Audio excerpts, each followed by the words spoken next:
Je vais vous présenter le projecteur de profil. Donc pour mettre en route le projecteur de profil, on appuie sur le bouton Power, ici. Ensuite, on a plusieurs choix d'éclairage. On peut éclairer à travers la pièce, ça s'appelle la diascopie. On peut éclairer par au-dessus de la pièce, par réflexion, ça s'appelle l'épiscopie.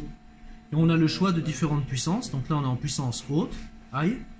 Là, j'éteins la lampe et on passe en puissance basse. Une fois qu'on a choisi l'éclairage, on va choisir aussi le grossissement. Donc on a la possibilité de faire un grossissement de 10 fois. C'est adapté pour les grosses pièces.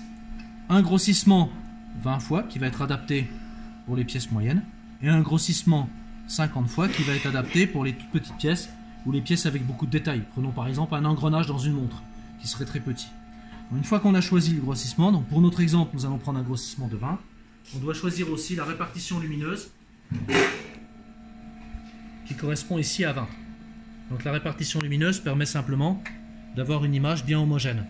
Donc là, pour grossissement de 20, j'affiche 20 et vous pouvez en même temps regarder ce qui se passe au niveau de la vitre de l'appareil. Vous voyez, on voit que la répartition lumineuse permet d'avoir une répartition homogène. Ça permet notamment d'avoir une lumière bien homogène au niveau de l'écran.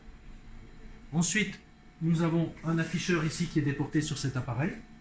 Donc, on va avoir les mesures en X, on voit ici, les mesures en Y. L'appareil peut aussi se déplacer en Z pour faire la netteté, mais il n'y a pas de compteur qui mesure le Z, donc on mesure seulement en 2 dimensions.